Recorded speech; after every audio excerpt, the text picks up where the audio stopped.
I'm standing next to one of the hottest property in the world of speedway racing, and that is Michael Pickens. Michael, welcome to Queensland and back in the polarised car. How's it all going? Yeah, we're going pretty good. We had a good car speed the last 3 or 4 races, and unfortunately we had an engine drama last weekend, but we've got our backup in this weekend. It's the last race for our Australian season, so hopefully we finish off in a good way. So last weekend up in Maryborough had the Queensland title shot to pieces by the sound of it, and yeah. Last lap, wasn't it? No, we had about 4 or 5 laps to go, okay. And but you know, it's close enough. So yeah, we'll try again this week. 50 laps, a long way. Just got to keep the car in one piece and be there at the end. And that was something also that was at the start of the season with the Polar Ice Series. You seem to have a couple engine issues as well when you're up here in Brisbane. Yeah, we had a few niggling problems throughout the first half of the season, but we got on top of them. And Stephen and Barry Graham have been awesome help throughout the season with the motors, and you know, it's like I say, hopefully we can finish off in a good way. So you've had quite a good year this year.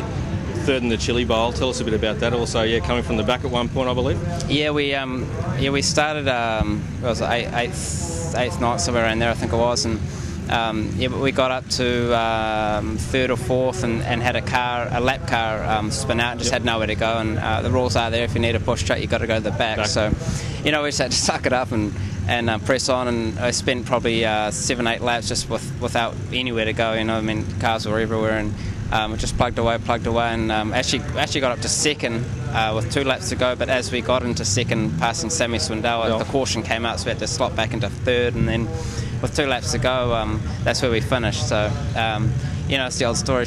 I wish we had more laps, and wish that car hadn't spun out. But either way, it was yeah, a really good run for us.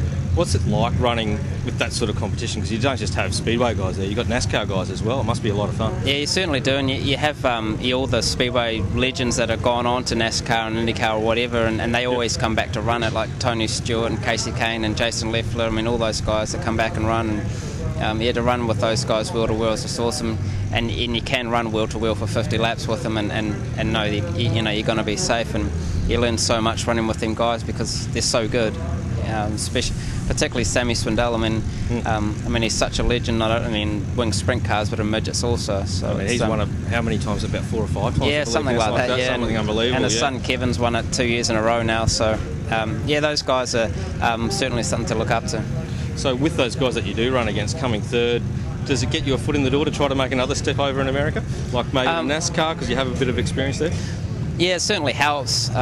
You know, with the economic times, as everyone keeps going on about it, it's just getting tougher and tougher, and it doesn't seem to be getting any better up there as far as getting drivers is concerned.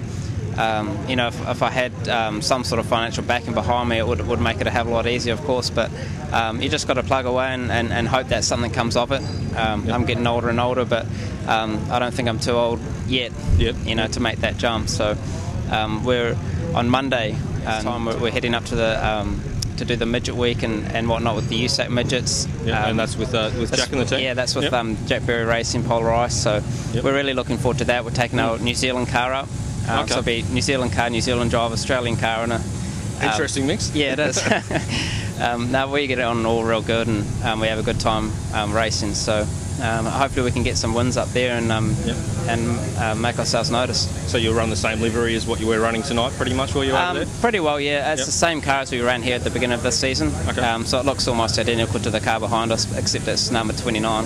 Okay, excellent. So looking this year with the Australian title, you basically had that one as well. What happened with that one in the last couple of laps? Was that a tyre issue?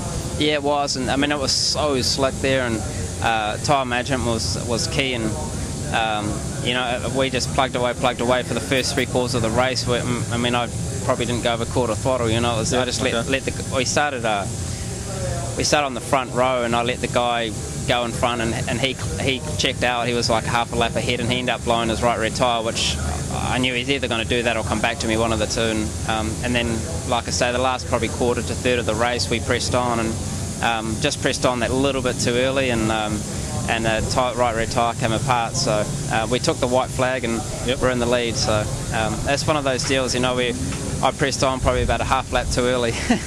It's one of those things you don't want to look at the right tyre and see that you've got another 5 laps and finish second, do you? You want to have a go. Yeah, that's just it, you know, and it's all just a bit of a guessing game and experience, and you know, we were so close, but you know, last lap counts, and we didn't quite make it.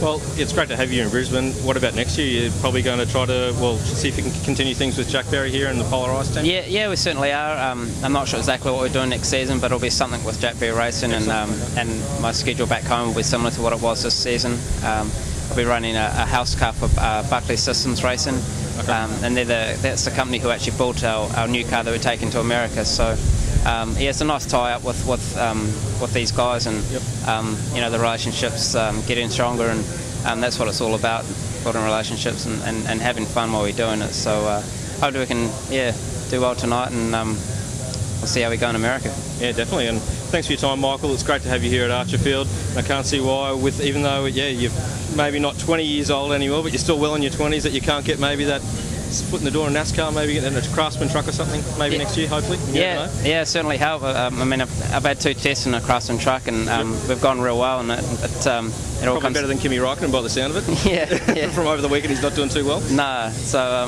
it's one of those deals, seat time, and I mean, I've got the ability to win race. I've got no doubt about that. But you know, just time, right place, right sponsor. So. Yeah, so just need that little bit of a helping hand, and if we can win some races up in the Midwest, you never know what could happen.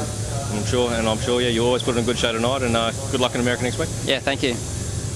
I'm Clinton Cook reporting for Sprint Car World. Thanks for watching.